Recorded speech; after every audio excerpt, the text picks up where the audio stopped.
ഭരണ തുടർച്ചയുണ്ടായതിനു ശേഷം പിണറായി വിജയനെ പോലെ അതിശക്തനായ ഒരു ഭരണാധികാരിയെ നേരിട്ട് പ്രതിപക്ഷത്ത് ഇരിക്കുമ്പോൾ നയിച്ചതിനേക്കാൾ വലിയ പട നയിക്കേണ്ടി വരും വി ഡി സതീശന് നിലനിന്ന് പോകാൻ എന്ന കാര്യത്തിൽ യാതൊരു സംശയമില്ല.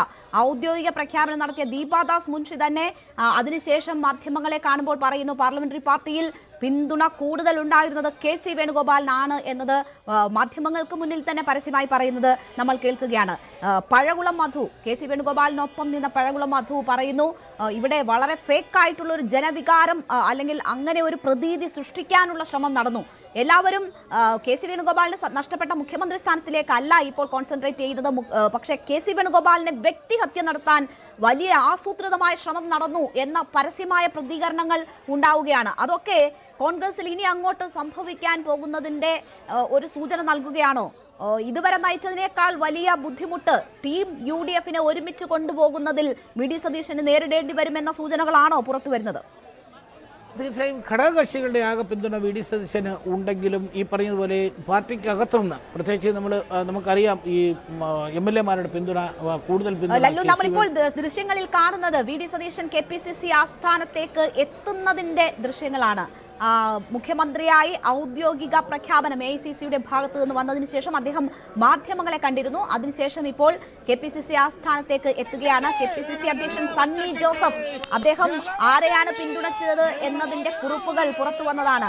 AICC നിരീക്ഷകരുടെ കയ്യിലിരുന്ന കുറിപ്പുകൾ കണ്ടതാണ്. ഇന്ന് അദ്ദേഹം മാധ്യമങ്ങളെ കാണുമ്പോൾ ഒരു ഔദ്യോഗികമായി ആ സ്ഥാനത്തിരുന്ന് നടത്തേണ്ടുന്ന പ്രതികരണം നടത്തി മടങ്ങുന്നു എന്നതാണ് അദ്ദേഹത്തിന്റെ പ്രതികരണത്തിൽ നിന്ന് മനസ്സിലായത്. അതിനപ്പുറം ഒരു നിരാശ അദ്ദേഹത്തിന് ഉണ്ടായിരുന്നു എന്നത് അദ്ദേഹത്തിന്റെ വാക്കുകൾ കേൾക്കുമ്പോൾ, വാർത്താ സമ്മേളനം കേൾക്കുമ്പോൾ തോന്നിയിരുന്നു. ഇപ്പോൾ KPCC ആസ്ഥാനത്തേക്ക് വി ഡി സതീശൻ എത്തുന്നു. അതിന്റെ ദൃശ്യങ്ങളാണ്. അവിടെ വളരെ നേരമായി പ്രവർത്തകരുടെ നീണ്ട നിരയുണ്ടായിരുന്നു. അവരൊക്കെ വി ഡി സതീശൻ എത്തുന്നത് കാത്തിരിക്കുകയാണ്. ഇപ്പോൾ വാഹനത്തിന് അങ്ങോട്ടേക്ക് കടന്നു ചെല്ലാൻ പറ്റാത്ത തരത്തിൽ വലിയ തിരക്കും പ്രവർത്തകരുടെ തള്ളിക്കയറ്റവും അവിടെ ഉണ്ടാകുന്നു എന്നതാണ് നമ്മൾ മനസ്സിലാക്കുന്നത്. അവിടെ നിന്നുമുള്ള വിവരങ്ങളിലേക്ക് പോകണം. എനിക്ക് തോന്നുന്നു സാരംഗാണ് അവിടെ നിന്ന് ചേരുന്നത്. സാരംഗ്, മുഖ്യമന്ത്രിയായ പ്രഖ്യാപനത്തിന് ശേഷം വി ഡി സതീശൻ KPCC ആസ്ഥാനത്തേക്ക് എത്തുന്നു. വാഹനം ഒരു ഇഞ്ച് നീങ്ങാൻ അനുവദിക്കുന്നില്ല പ്രവർത്തകർ എന്നതാണ് കാണുന്നത്. എന്താണ് അവിടെ സംഭവിക്കുന്നത്?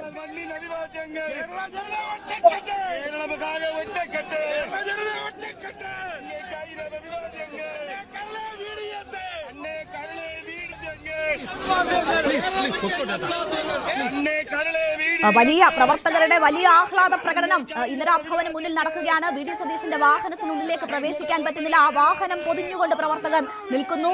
സാരെങ്കിലും ഞാൻ ചോദിച്ചത് കേൾക്കാൻ പറ്റുന്നില്ല. അത്രമാത്രം മുദ്രാവാക്യം വിളികളാൽ വി ഡി സതീശനെ കണ്ണേ കരളെ VDSA എന്ന് വിളിച്ചുകൊണ്ടാണ് പ്രവർത്തകർ അവിടേക്ക് വരവേൽക്കുന്നത്. AICC-യുടെ ഔദ്യോഗിക പ്രഖ്യാപനം വന്നത് മുതൽ ഇതാണ് നമ്മൾ കേട്ടുകൊണ്ടിരിക്കുന്നത്. അത്ര വലിയ വികാര വായ്പോടുകൂടി പ്രവർത്തകർ വി ഡി സതീശനെ സ്വീകരിക്കുകയാണ്. അദ്ദേഹം വാഹനത്തിന് മുന്നോട്ട് നീങ്ങാൻ കഴിയാത്ത സാഹചര്യമാണുള്ളത്. ഇപ്പോൾ സാരംഗ്, വലിയ സ്വീകരണം വി ഡി സതീശന് കിട്ടുന്നു. അദ്ദേഹം ഇപ്പോൾ വാഹനത്തിൽ നിന്ന് ഇറങ്ങി KPCC ആസ്ഥാനത്തിന് ഉള്ളിലേക്ക് എത്തുന്നു. കൊടിക്കുന്നിൽ സുരേഷ് ഉൾപ്പെടെയുള്ളവരെ നമുക്ക് ദൃശ്യങ്ങളിൽ കാണാം. നേതാക്കൾ ചേർന്ന് സ്വീകരിക്കുകയാണ് വി ഡി സതീശനെ. ഷോൾ അണിയിച്ച് സ്വീകരിക്കുന്നു കൊടിക്കുന്നിൽ സുരേഷ്, KPCC അധ്യക്ഷൻ എന്നിവരെ നമുക്ക് ദൃശ്യങ്ങളിൽ കാണാം. സാരംഗ്, എന്താണ് അവിടെ നിന്നുമുള്ള വിവരങ്ങൾ?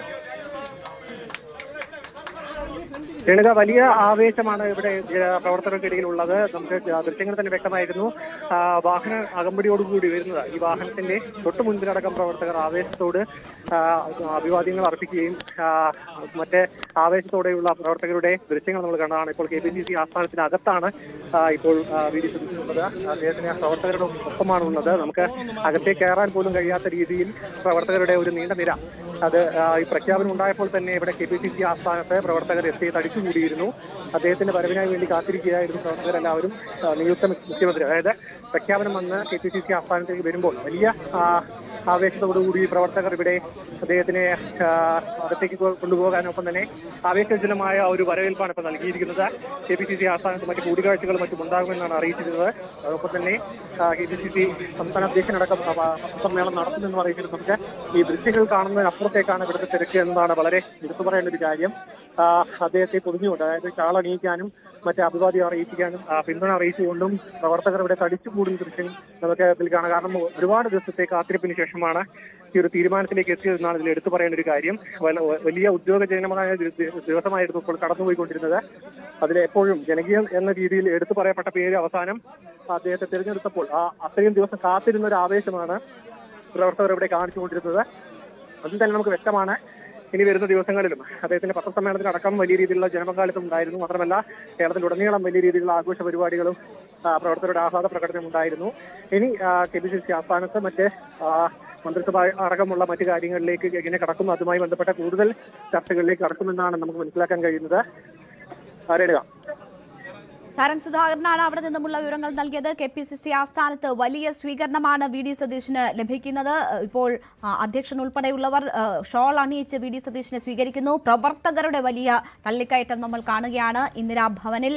എന്തായാലും VD സതീശൻ ഔദ്യോഗിക പ്രഖ്യാപനത്തിന് ശേഷം ഇപ്പോൾ അവിടേക്ക് എത്തിയിരിക്കുകയാണ്. പ്രവർത്തകർ വലിയ രീതിയിൽ ആഹ്ലാദം പ്രകടിപ്പിക്കുന്നതാണ് നമ്മൾ കണ്ടത്. അദ്ദേഹത്തിന്റെ വാഹനത്തെ ചുറ്റി പ്രവർത്തകർ നിൽക്കുന്നു. ഇപ്പോൾ ഓരോരോ ആളുകളായി VD സതീശനെ അഭിവാദ്യം അർപ്പിക്കുന്നതാണ് നമ്മൾ കാണുന്നത്. എന്തായാലും 10 വർഷത്തെ കാത്തിരിപ്പിനൊടുവിൽ വലിയ മാൻഡേറ്റോടു കൂടി ജനങ്ങൾ തെരഞ്ഞെടുത്തിട്ടും ഈ 10 ദിവസം ആഘോഷങ്ങളിലേക്ക് കടക്കാൻ കോൺഗ്രസിനെ സംബന്ധിച്ച് കഴിഞ്ഞിരുന്നില്ല. മുഖ്യമന്ത്രി എവിടെ എന്ന ചോദ്യമായിരുന്നു എല്ലാവർക്കും നേരിടേണ്ടി വന്നത്. MLA-മാർക്ക് പോലും റാലികൾ നടത്താനോ വിജയാഹ്ലാദ പ്രകടനങ്ങൾ നടത്താനോ പോലും കഴിയാത്ത സാഹചര്യം ഉണ്ടായിരുന്നു. ഘടകകക്ഷികൾക്കും അത്തരം ബുദ്ധിമുട്ടുകൾ ഉണ്ടായിരുന്നു. എന്തായാലും ആ അനിശ്ചിതത്വത്തിനെല്ലാം വിട നൽകുകയാണ്. ആഹ്ലാദത്തിലേക്കും സന്തോഷത്തിലേക്കും വഴിമാറുകയാണ് UDF ക്യാമ്പ്. സത്യപ്രതിജ്ഞ തിങ്കളാഴ്ച നടക്കുമെന്നതിൽ തീരുമാനമായിരിക്കുന്നു. ഇന്ന് വൈകിട്ട് ഗവർണറെ കണ്ട് സർക്കാർ രൂപീകരിക്കാനുള്ള അവകാശവാദം ഉന്നയിക്കും. അങ്ങനെ ആഹ്ലാദത്തിലേക്ക് വഴിമാറിയിരിക്കുകയാണ്. ഇതുവരെയുള്ള അനിശ്ചിതത്വങ്ങളെല്ലാം ഒഴിഞ്ഞിരിക്കുകയാണ്. കോൺഗ്രസ് പ്രവർത്തകർ അത്യാഹ്ലാദത്തോടുകൂടി തന്നെ AICCയുടെ തീരുമാനത്തെ നെഞ്ചേറ്റിയിരിക്കുന്നു. ജനവികാരം പരിഗണിച്ചുകൊണ്ടുള്ള ഒരു തീരുമാനം ഹൈക്കമാൻഡിന്റെ ഭാഗത്തു നിന്നും ഉണ്ടാകുമ്പോൾ അത് ആ രീതിയിൽ തന്നെ സ്വീകരിക്കപ്പെടുകയാണ്. ലല്ലു നമുക്കൊപ്പം തുടരുന്നുണ്ട്. ലല്ലു, നേരത്തെ പറഞ്ഞു വന്ന കാര്യങ്ങൾ തുടരാം.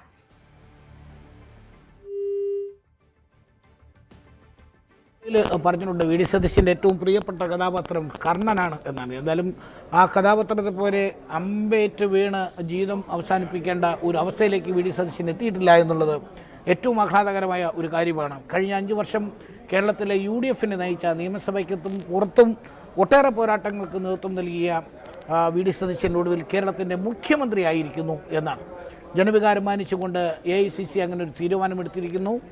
നമുക്കറിയാം കഴിഞ്ഞ ദിവസങ്ങളിൽ ഫലം വന്ന ഇന്ന് 10ാം ദിവസമാണ്. കഴിഞ്ഞ ദിവസങ്ങളിൽ കേരളത്തിൽ അങ്ങോളം ഇങ്ങോളം VD സതീശന് വേണ്ടി ഉയർന്ന പ്രകടനങ്ങൾ VD സതീശൻ നയിക്കട്ടെ എന്ന് പറഞ്ഞുകൊണ്ട് കോൺഗ്രസ് പ്രവർത്തകരും അതുപോലെ തന്നെ അനുഭാവികളുമെല്ലാം പുറത്തു വന്നത്, പരസ്യ പ്രകടനങ്ങൾ നടന്നത്, കേരളത്തിൽ അങ്ങോളം ഇങ്ങോളം VDSന് വേണ്ടി മുദ്രാവാക്യങ്ങൾ ഉയർന്നത്, ഘടകകക്ഷികൾ അദ്ദേഹത്തിന് പരസ്യമായി പിന്തുണ പ്രഖ്യാപിച്ചതെല്ലാം നമുക്ക് കഴിഞ്ഞ ദിവസങ്ങളിലെ രാഷ്ട്രീയ ചിത്രങ്ങളിൽ നിന്ന് വളരെ വ്യക്തമാണ്. രമേശ് ചെന്നിത്തല നേരത്തെ നമ്മൾ പറഞ്ഞ പോലെ അദ്ദേഹം ഒരു പാർട്ടി അച്ചടക്കം പാലിച്ചുകൊണ്ട് ഈ പാർട്ടിയിൽ നിലവിൽ ഏറ്റവും സീനിയറായ തനിക്ക് മുഖ്യമന്ത്രി പദം തന്നിലേക്ക് എത്തുമെന്ന് അദ്ദേഹം വിശ്വസിച്ചിരുന്നു.